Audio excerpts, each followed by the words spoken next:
নাহমাদুহু ওয়া নুসাল্লি আলা রাসূলিহিল কারীম, আম্মা বা'দ। আজকে একটি গুরুত্বপূর্ণ বিষয় নিয়ে আলোচনা করার চেষ্টা করব বিতাওফিকিল্লাহি তাআলা। আরাফার রোজার ফজিলত এবং তার হুকুম এবং আরাফার রোজা আমরা কোন তারিখে রাখব।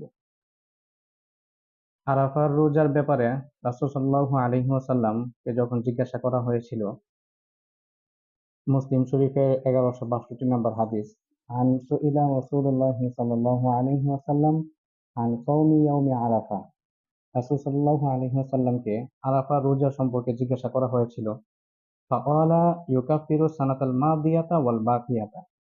রাসূল সাল্লাল্লাহু আলাইহি ওয়াসাল্লাম জবাবে বলেন, আরাফা রোজা তোমাদের আগের এবং পরের 1 বছরের গুনাহকে মাফ করে দিবে, অর্থাৎ 2 বছরের গুনাহকে মিটিয়ে দিবে।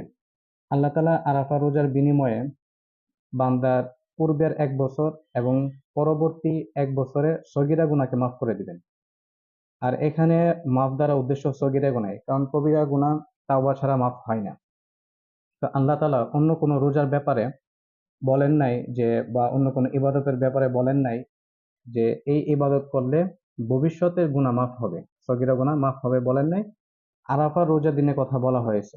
এর মানে এই রোজার ফজিলত অনেক বেশি। বাকি জিলহজের 1 তারিখ থেকে 9 তারিখের রোজার কথাও হাদিসে বলা হয়েছে। আরাফা রোজার হুকুম, এই রোজা সুন্নতে মুআক্কাদা, ওয়াজিব, ফরজ কোনো কিছুই না। ঐচ্ছিক, কারো যদি মনে চায় তারা রাখবে, রাখলে সওয়াব পাবে। আর যদি কেউ রাখতে না পারে তাহলে তার গুনাহ হবে না বা তার কোনো কাফারও আসবে না। এখন আসি, আরাফার রোজা আমরা কোন দিনে রাখবো। হাজিরা যেদিন আরাফায় অবস্থান করেন ওই দিন রাখবো, নাকি প্রত্যেকের দেশ অনুযায়ী ওই দেশের চন্দ্র মাস অনুযায়ী 9 তারিখে আমরা আরাফার রোজা রাখবো।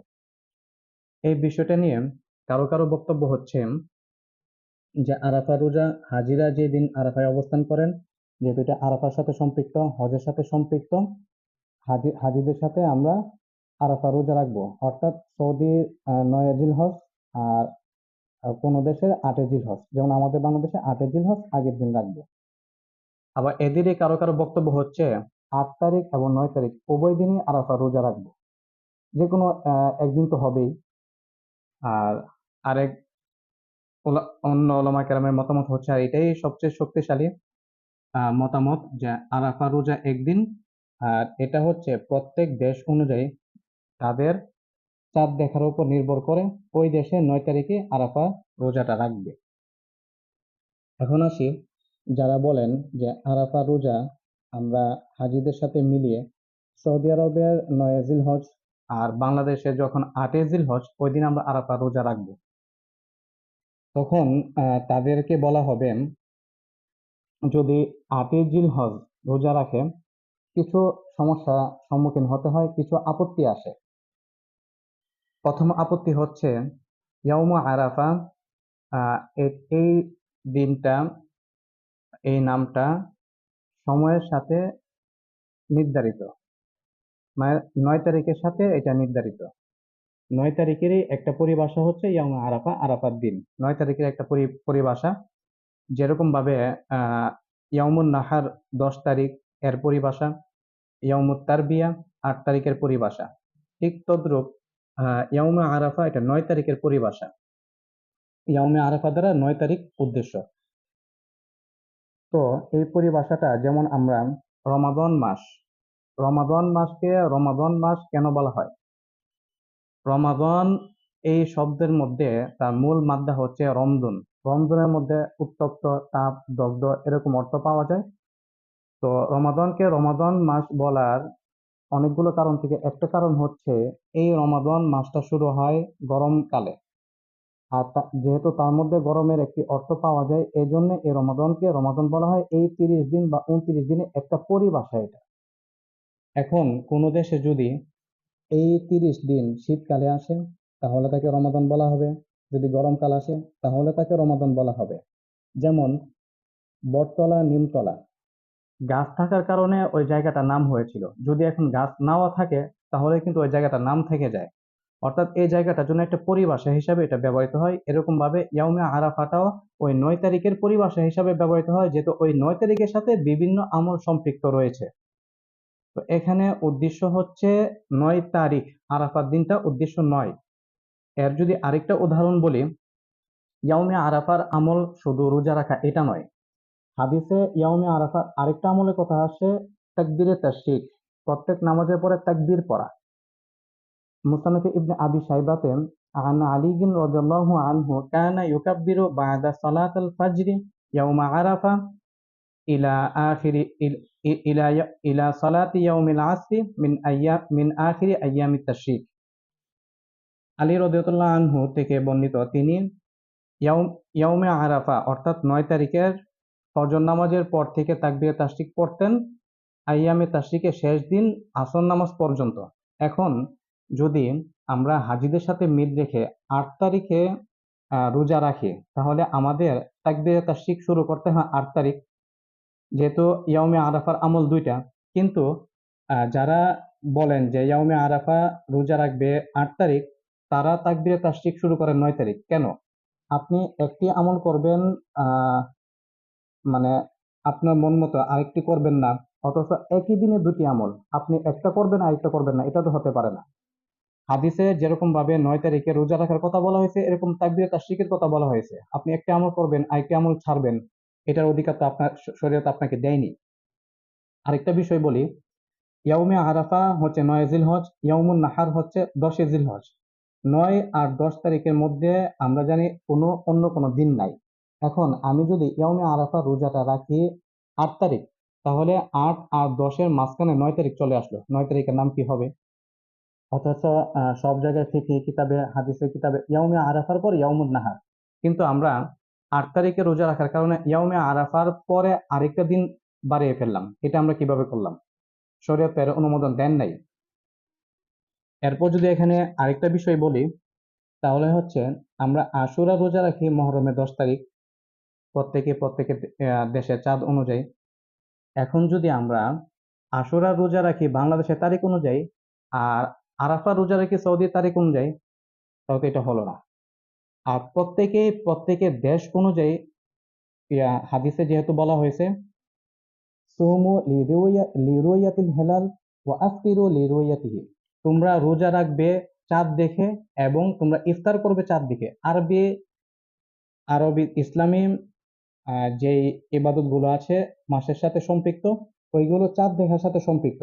যদি কোনো দেশে চাঁদ দেখা যায়, তাহলে তারা রোজা রাখবে বা ইফতার করবে বা উম, চাঁদের সাথে সম্পৃক্ত হজের কার্যক্রম করবে ওই তারিখে। আর যদি চাঁদ দেখা না যায়, তারা আগের দিন বা পরের দিন করবে। এটা সর্বস্বীকৃত মাসালা। এখন যারা বলেন যে 8 জিলহজ তারা রোজা রাখবেন, তাদেরকে যখন তাদের পছন্দনীয় আলেম এবং তারা যাদেরকে কথায় কথায় যাদের অনুসরণ করে এবং যাদের নাম বলে এবং কথায় কথায় বলেন যে আরবের আলেমরা বলেছেন, আমরা এখানে কয়েকটা ওয়েবসাইট এবং তাদের ফতোয়া দেখাবো।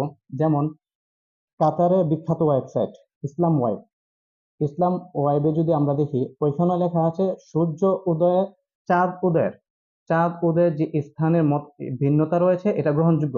এক এক দেশে এক এক সময় চাঁদ ওঠে, সারা বিশ্বে একই সময় চাঁদ ওঠা সম্ভব নয়। অতএব সারা বিশ্বে একই দিনে আরাফা রোজা রাখা সম্ভব নয়।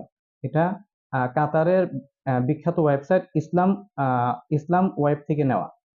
দ্বিতীয়ত, আরেকটি বিখ্যাত ওয়েবসাইট ইসলাম সোয়াল ও জবাব। এখানে শাইখ কুসাইমিকে তিনারাও সব কাজে কর্মে শাইখ কুসাইমিকে ফলো করেন। তো শাইখ কুসাইমি রহমতুল্লাহের বক্তব্য হচ্ছে, সারা বিশ্বে একই দিনে ঈদ বা একই দিনে আরাফা হওয়া সম্ভব নয়। এতে প্রত্যেকের দেশ অনুযায়ী 9 জিলহজ আপনারা আরাফা রোজা রাখবেন, শাইখ কুসাইমির ফতোয়া। এর উপরে আবার আসেন ইবনে তাইমিয়া রহমতুল্লাহ আলাই, উনিও এটাকেই গ্রহণ করে নিয়েছেন। তারপরে আল ইমাম ইবনে বাজ, আমরা যদি এই ওয়েবসাইটে দেখি, বিন বাজ রহমতুল্লাহ আলাই, ওনার ফতোয়া এটাই, একই দিন সারা বিশ্বে হওয়া সম্ভব নয়। যেখানে একসাথে চাঁদ দেখা সম্ভব, সেখানে একসাথে ঈদ হবে, একসাথে আরাফা হবে। আর যেখানে সম্ভব নয়, সেখানে হবে না। এটা হচ্ছে ইখতিলাফুল মাতওয়ালি, অর্থাৎ চাঁদ উদয়ের স্থলে ভিন্নতা। সারা বিশ্বে একই দিন একই সময় চাঁদ ওঠে না, আগে পরে হয়। উনিও এটার পক্ষে। কিন্তু তারা যাদেরকে তাদের মাযহাবের ইমাম মনে করে, যদিও তারা রাসূলের পরবর্তী সময়ে 100 হিজরি বা 200 হিজরির ভিতরে লোকদেরকে অনুসরণ করতে পারে না, চার মাযহাবের যারা ইমাম আছে তাদেরকে অনুসরণ করতে পারে না, যদিও ইমাম আহমদ বিন হাম্বল রহমতুল্লাহ আলাইহি এবং ইমাম মালিক রহমতুল্লাহ আলাইহি দুই মাযহাবের প্রণেতা, ওনাদের ছাড়া ওনারা চলতে পারে না। যদি ওনারা বলেন যারা মাযহাব তৈরি করেছে তারা মুসলিমদের মধ্যে বিভেদ তৈরি করেছে, তারা কুফরি করেছে, শিরিক করেছে, এই সে অনেক কিছু, কিন্তু ইমামদের ছাড়া চলতে পারে না। কারণ চলবে কিভাবে? হাদিসের জগতে তাদেরকে ছাড়া তো চলা যাবে না। আচ্ছা, এখন যখন তাদেরকে বলা হয় যে আপনারা যাদেরকে ফলো করেন, তারা তো রাসূল সাল্লাল্লাহু আলাইহি ওয়াসাল্লামের ওয়াফাতের 1200 হিজরি 1100 হিজরি পর, যাদেরকে আপনারা মাযহাবের ইমাম মনে করেন, তারাই বলতেছে ইখতিলাফুল মাতওয়ালে চাঁদ উদয়ের স্থলে যে ভিন্নতা রয়েছে এটা গ্রহণযোগ্য। এতএব সারা বিশ্বে একই দিন ঈদ হওয়া, একই দিন আরাফা হওয়া সম্ভব নয়। তখন আপনারা কি জন্য এটা বলেন? তখন তারা উত্তরে উত্তরে হয়তো কেউ কেউ বের হয়ে আসে, যেমন আমার চোখে অনেকেই পড়েছে, আহলে হাদিস দাবিদার যারা আছেন, অনেকেই দেখেছি আহ, এই মতামত থেকে বের হয়ে আসতে। আর কেউ কেউ বলেন না, আমরা আরাফা রোজা রাখবো 2 দিন, 8 তারিখে রাখবো আবার 9 তারিখে রাখবো, তাহলে কোনো সমস্যা নেই। ঠিক আছে, কোনো সমস্যা নেই। আরাফার আহ জিলহজের 1 তারিখ থেকে 9 তারিখ পর্যন্ত রোজা রাখার অনুমতি হাদিসে আছে, কিন্তু আরাফার নামে রোজা একটাই। এখানে আরাফা রোজার কোনো ভিন্নতা থাকতে পারে না। ইখতিলাফুল মাতওয়ালির যে বিষয়টা আছে, এই বিষয়টা যদি আমি বলি, তাহলে তাদের যারা মাযহাবের ইমাম রয়েছে বা তাদের সবচেয়ে পছন্দনীয় যে ব্যক্তিরা রয়েছেন, এর মধ্যে বিন বাজ রহমতুল্লাহ আলাইহি, শাইখ হুসাইমি রহমতুল্লাহ আলাইহি, ইবনে তাইমিয়া রহমতুল্লাহ আলাইহি, ওনাদের সবার মতামত ইখতিলাফুল মাতওয়ালি গ্রহণযোগ্য। সারা বিশ্বে একই দিন ঈদ বা চাঁদ ওঠা সম্ভব নয়। এর ভিত্তিতে আমরা একটা কথা বলি, গত ঈদ উল ফিতরে সারা আরব বিশ্বে কিন্তু একই দিন ঈদ হয়নি। মিশর সহ আরো 6টি দেশ তারা পরের দিন অর্থাৎ বাংলাদেশের সাথে ঈদ উদযাপন করে, কারণ তারা চাঁদ দেখে নাই, তাদের আকাশে চাঁদ উঠে নাই, তারা চাঁদ দেখে নাই। এরকম ভাবে 2021 সালে সৌদির পশ্চিম দিকে ওরাও একদিন আগে চাঁদ দেখার কারণে একদিন আগে ঈদ করে ফেলে।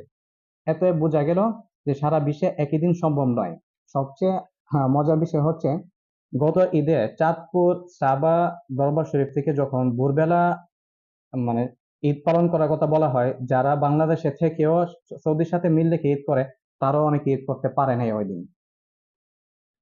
তো এই আলোচনাতে এটাই বুঝে আসে, আমরা আরাফা রোজা রাখবো হাজিরা যে দিন আরাফার ময়দানে সমবেত হয় ওই দিন না, বরং প্রত্যেকের দেশ অনুযায়ী 9 জিলহজ আমরা আরাফা রোজা রাখবো।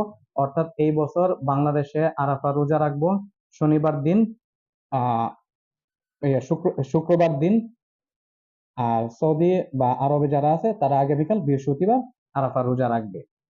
আল্লাহ তাআলা আমাদেরকে আমল করার তৌফিক দান করুক, আমিন।